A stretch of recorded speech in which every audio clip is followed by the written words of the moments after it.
Como ya señalé anteriormente, las crótalos o lentes especiales de contacto me permitían dirigir el sistema de teletermografía hacia las áreas deseadas, pudiendo ordenar así el cúmulo de exploraciones.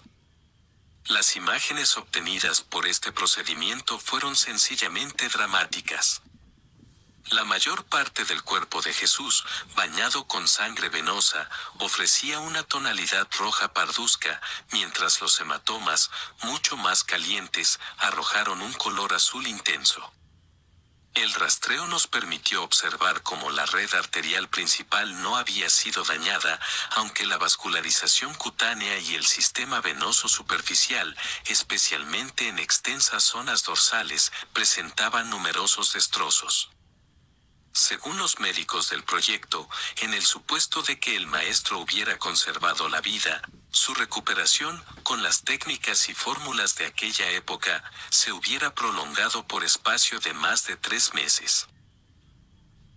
El análisis de las retinas fue satisfactorio. El color amarillento rojizo de las mismas vino a demostrarnos que la visión era correcta. No pudo decirse lo mismo de algunas de las articulaciones, en especial la de la pierna izquierda, hueco popliteo, y las de los hombros, seriamente afectadas por las bolas de plomo y los astrágalos de carnero. La temperatura dérmica de estas articulaciones, extraordinariamente inflamadas, había aumentado su temperatura hasta 3 grados centígrados. En cuanto a la alta temperatura general, oscilante entre los 39 y 40 grados, vino a ratificar mi impresión personal: Jesús había sido presa de la calentura, que ya no le abandonaría hasta el momento de la muerte. El minucioso recorrido sobre el cuerpo del Galileo nos permitió distinguir, al menos, 225 puntos calientes, correspondientes a otros tantos impactos, provocados por los flagrum. Las escoriaciones, hematomas y desgarros habían originado otras tantas áreas inflamatorias, generalmente circulares, que marcaban con su alta temperatura el trágico mapa de los azotes. Esta fue la guía de la flagelación, pormenorizada por el ordenador central del módulo: espalda y hombros, 54 impactos, cintura y riñones, 29, vientre, 6, pecho, 14, pierna derecha, zona dorsal 18, pierna izquierda, dorsal 22, pierna derecha, zona frontal 19, pierna izquierda, frontal 11 impactos, brazo derecho, ambas caras 20, brazo izquierdo, ambas caras 14, oídos, un impacto en cada uno, testículos, 2 y nalgas, 14 impactos. A estos destrozos hubo que añadir un sinfín de estrías o arañazos producidos por las correas de los látigos. La inmensa mayoría de estas lesiones tenía una longitud de 3 centímetros, con la típica forma de pesas de gimnasia, ocasionadas por los escorpiones de las puntas, bolas de metal y tabas. En síntesis, un castigo tan brutal que ninguno de los especialistas del proyecto llegó a comprender jamás cómo aquel hombre pudo resistirlo. Basta ya. Ponedle en pie y vestidle. La voz del oficial jefe resonó cargada de impaciencia. Y mientras los infantes tiraban de Jesús, yo desconecté los circuitos de la vara de Moisés, guardando las lentes de contacto. Fue menester que 2 legionarios apuntalaran el maltrecho cuerpo del maestro al recuperar la posición vertical. Su extrema debilidad hizo que sus rodillas se doblasen, obligando a los soldados a sujetarle por las axilas. Otros romanos, a una orden de Civilis, acudieron en ayuda de sus compañeros, procurando que el prisionero no se desplomase sobre el enlosado. Al ser izado, algunas de las heridas, especialmente las de los costados, volvieron a sangrar a borbotones y los riachuelos de sangre recorrieron rápidamente su vientre, ingles, muslos y piernas, hasta derramarse sobre las losas. Alguien recogió sus ropas y, tras enfundarle la túnica, dispuso el manto sobre el hombro izquierdo, fajando después el tórax. El ropón quedó firmemente sujeto sobre el pecho y espalda de Jesús, de forma que, juntamente con la túnica, hicieron las veces de vendaje. Aquellos romanos sabían que aquel era un excelente procedimiento para taponar muchas de las brechas, cortando así parte de las hemorragias. Sentí un estremecimiento al imaginar lo que podía ocurrir en el momento en que el Galileo fuera desposeído de sus ropas.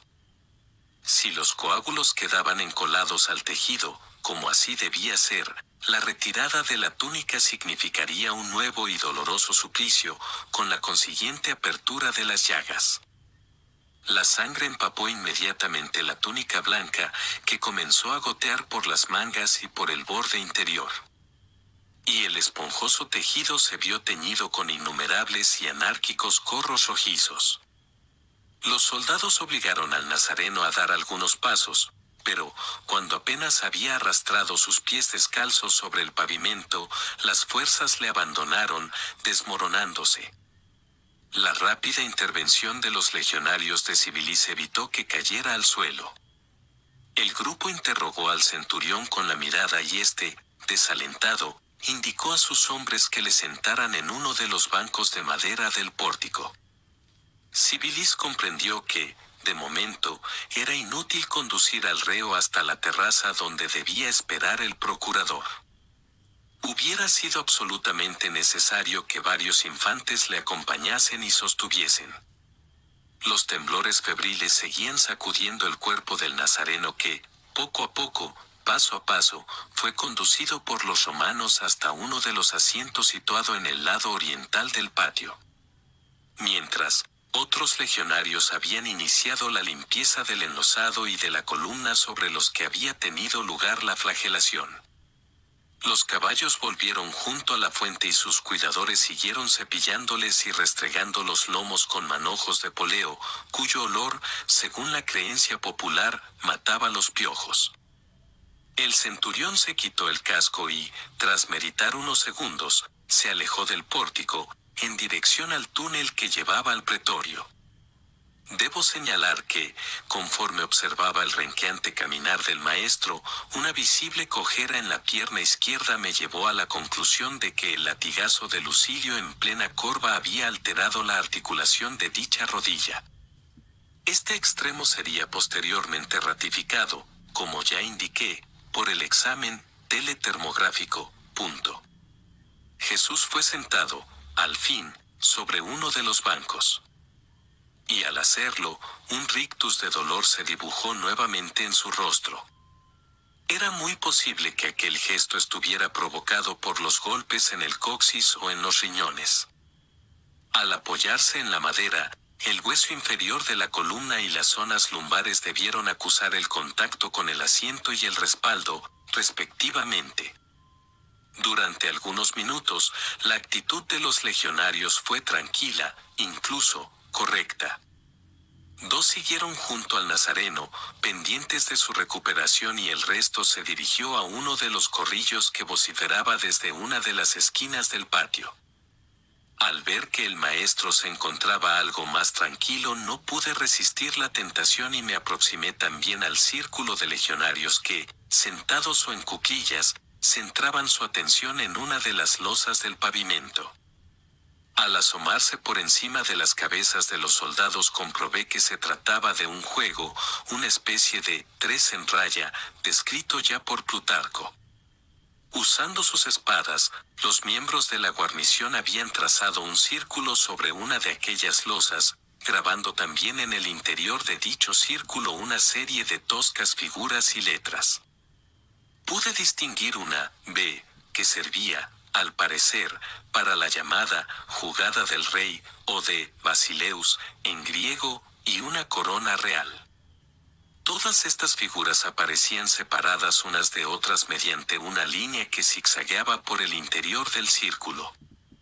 Los participantes utilizaban 4 tabas, previamente marcadas con letras y cifras, que eran lanzadas sobre el círculo, cantando las diferentes jugadas, según las figuras o letras donde acertaran a caer.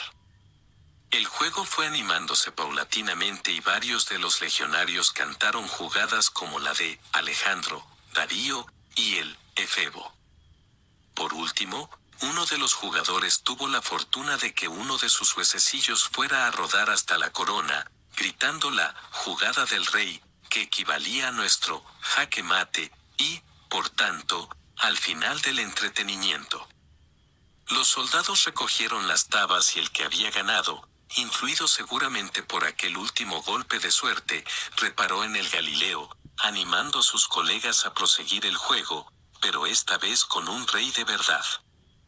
La idea fue acogida con entusiasmo y el grupo se dirigió hacia el banco, dispuesto a divertirse a costa del que se había maldito de civilis hizo dudar a los que custodiaban a Jesús, pero pronto se unieron a las chanzas y groserías de sus compañeros.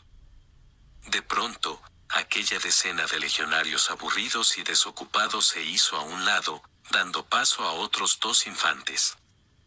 Con aire marcial y conteniendo la risa, aquellos dos soldados fueron aproximándose al Nazareno, que había vuelto a inclinar la cabeza, soportando con su habitual mutismo aquel nuevo y amargo trance. Uno de los que había comenzado a desfilar hacia el prisionero traía en sus manos lo que, en un primer momento, me pareció una cesta de mimbre al revés. Pero cuando llegó a la altura del Galileo comprendí. No se trataba de una cesta, sino de un complicado yelmo, trenzado a base de zarzas espinosas. Tenía forma de media naranja, con un aro o soporte en su base, formado por un manojo de juncos verdes, perfectamente ligados por otras fibras igualmente de junco. Según pude apreciar, el casquete espinoso había sido entretejido con media docena de ramas muy flexibles, en las que apuntaba un terrorífico enjambre de púas rectas y en forma de pico del oro, con dimensiones que oscilaban entre los 20 milímetros y los 6 centímetros, aproximadamente. Estaba claro que, mientras el grueso de los legionarios centraba sus burlas en Jesús, aquellos dos individuos habían entrado en alguno de los almacenes de leña de la fortaleza, ocupándose en la siniestra idea de trenzar una corona para el rey de los judíos. La ocurrencia fue recibida con aplausos y risotadas. Y el que portaba aquel peligroso casco de delgadas y parduzcas ramas se inclinó, simulando una reverencia. Después levantó la corona a medio metro sobre el cráneo del maestro, bajándola violentamente e incrustándola en la cabeza del rabí. Un alarido de satisfacción se escapó de las gargantas de la soldadesca, ahogando el gemido de Jesús, que, al contacto con las espinas, levantó la cabeza, golpeándose involuntariamente la región occipital contra el muro sobre el que se hallaba adosado el banco. Aquel encontronazo con la pared debió hundir aún más las púas situadas en la zona posterior del cráneo. El yelmo, brutalmente encajado, cubrió casi la totalidad de la cabeza del reo. El aro sobre el que se sustentaba la red espinosa quedó a la altura de la punta de la nariz, dificultando, incluso, la visión del maestro. El agudo dolor de las 20 o 30 espinas que perforaron el cuero cabelludo, frente, sienes, orejas y parte de las mejillas conmocionó de nuevo al Hijo del Hombre, quien, con los ojos cerrados en un movimiento reflejo de protección, permaneció durante varios segundos con la boca entreabierta, intentando inhalar un máximo de aire. Al ver aparecer 6 copiosos regueros de sangre por su frente y sienes temí que aquellas púas hubieran perforado la vena facial, que discurre desde la barbilla a la zona ocular. Me aproximé cuanto pude al rostro, pero no llegué a distinguir espina alguna clavada en el sector que cruza dicha vena. Otras, en cambio, habían perforado la frente y región malar derecha. Una de aquellas púas, en forma de gancho, había penetrado a escasos centímetros de la ceja izquierda, en el músculo orbicular, dando lugar a una intensa hemorragia, que cubrió rápidamente el arco superciliar, inundando de sangre el ojo, mejilla y barba. La profusa emisión de sangre indicaba que las espinas habían afectado gravemente la aponeurosis epicraneal, situada inmediatamente debajo del cuero cabelludo. La retracción de los vasos rotos por las espinas en esta área, extremadamente vascularizada, se hizo notar, como digo, de inmediato. La sangre comenzó a fluir en abundancia, goteando sin cesar desde la barba al pecho. Pero los soldados, no contentos con este bárbaro atentado, fueron en busca del manto púrpura que había quedado sobre el enlosado, echándoselo sobre los hombros. Otro de los legionarios puso una caña entre sus manos y arrodillándose exclamó entre el regocijo general: «Salve, rey de los judíos». Las reverencias, imprecaciones, salivazos y patadas en las espinillas del nazareno menudearon entre aquella chusma, cada vez más divertida con sus ultrajes. Uno de los soldados pidió paso y colocando sus nalgas a escasos centímetros del rostro de Jesús se levantó la túnica, comenzando a ventosear con gran estrépito, provocando nuevas e hirientes risotadas. El jolgorio de la soldadesca se vio súbitamente cortado por la presencia del gigantesco Lucilio, atraído sin duda por el constante alboroto de sus hombres. Observó la escena en silencio y, con una sonrisa de complicidad, se situó frente al reo. Los legionarios, intrigados, guardaron silencio. Y el centurión, levantando su faldellín, comenzó a orinarse sobre las piernas, pecho y rostro de Jesús de Nazaret. Aquella nueva injuria arrastró a los romanos a una estrepitosa y colectiva carcajada que se prolongaría, incluso, hasta después que el oficial hubiera concluido su micción. Mi corazón se sintió entonces tan abrumado y herido como si aquellas ofensas hubieran sido hechas a mi propia persona. Abatido me recosté sobre la pared del pórtico, con un solo deseo, ver aparecer a Civilis. Por una vez mis deseos se vieron cumplidos. El comandante de las fuerzas legionarias hizo su entrada en el patio central de la fortaleza Antonia en el momento en que uno de aquellos desalmados arrancaba la caña de entre las manos del nazareno, asestándole un fuerte golpe sobre el yelmo mayor que de espinas. Las risotadas y los legionarios desaparecieron al instante ante la súbita llegada de Civilis. Cuando el centurión interrogó a los guardianes sobre aquel nuevo escarnio, los soldados encogieron hombros, haciendo responsables a sus compañeros. Pero estos, como digo, se habían desperdigado entre las columnas y el patio. Visiblemente disgustado por la indisciplina de sus hombres, el oficial ordenó a los infantes que pusieran en pie al condenado y que le siguieran. Así lo hicieron y Jesús de Nazaret, algo más repuesto aunque sometido a constantes escalofríos, comenzó a caminar hacia el túnel, arrastrando prácticamente su pierna izquierda. A su lado, y pendientes del Galileo, avanzaron también otros 3 soldados, que no se separarían ya del reo hasta el momento de su retorno al escenario de la flagelación. Eran las 11:15 de la mañana. El sol, cada vez más alto, iluminó la gigantesca figura de Jesús al salir del pretorio. Al verle, la multitud que aguardaba frente a las escalinatas dejó escapar un murmullo, inevitablemente sorprendida por el lamentable aspecto del reo. La escolta se detuvo en mitad de la terraza, a la izquierda de la silla en la que esperaba Poncio. Este, al ver el casco de espinas sobre el cráneo del maestro, se revolvió nervioso e indignado hacia Civilis, interrogándole mientras señalaba con su dedo índice hacia la cabeza del rabí. Ignoro qué pudo decirle el centurión. Mi atención había quedado prendida en el Galileo. Al detenerse frente a la multitud, Jesús, encorvado y con los dedos entrelazados, intentando dominar así la intensa tiritona que le consumía, percibió enseguida la cálida presencia del sol. Y muy despacio, como tratando de absorber la dulce caricia de los rayos, fue levantando el rostro, hasta situarlo frente al disco solar. Durante escasos segundos, sus profundas ojeras y la catarata de sangre que ocultaba su cara, se hicieron perfectamente visibles a todo el gentío. Pero, al alzar la cabeza, las púas tropezaron en el arranque de la espalda, perforando la nuca nuevamente. y el dolor le obligó a bajar el rostro.